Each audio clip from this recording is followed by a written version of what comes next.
We're already halfway through 2024 and finding the exact OLED monitor you want is nearly impossible. Plus, with the potential for brighter and better OLEDs launching in 2025, should you really refinance your home to afford that shiny new QD or WOLED monitor when it becomes available? Or should you wait on the sidelines while others deal with first-gen product issues, swooping in for the alleged better 2025 models?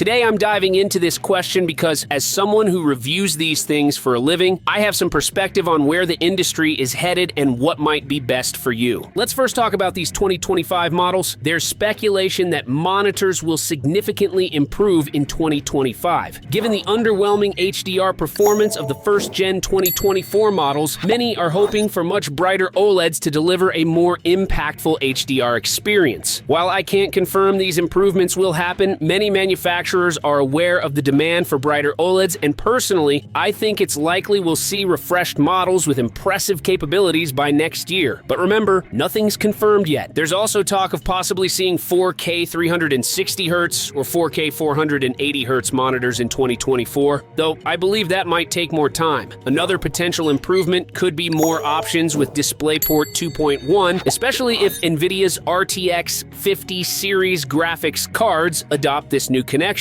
addressing display stream compression issues like long Alt-Tab times seen in current models. We might also see glossy 4K WOLEDs, potentially the best coating available as it avoids issues like magenta tinting seen in QD OLEDs. But this depends on how well monitors like the XG27 AQDMG sell. Check the description for a link if you want to learn more. But even with these exciting possibilities, nothing's confirmed yet. Right now, consider that current 4K 240Hz OLEDs and 1440p 360Hz OLEDs are already fantastic options. Many buyers will be more than satisfied with their purchase. Plus, if you decide to upgrade to a better option next year, you can always sell your current monitor. Sure, current OLED monitors may not match the brightness of their TV counterparts, but they offer infinite contrast, near instant response times, and blazing fast 240Hz, 360Hz, and even 480Hz refresh rates, making them some of the clearest motion displays ever created. If that's what you're after, I highly recommend picking up a 2024 OLED monitor. I'll list my favorite models in the description below. As for me, I'm eagerly awaiting LG's 4K panel with Gorilla Glass launching later this year. In the meantime, I'm enjoying the excellent MSI MPG 321 URX 4K 240Hz QD OLED. Whatever you decide, I'm sure you'll be satisfied with your choice, whether you decide to buy now or wait. Support us by subscribing.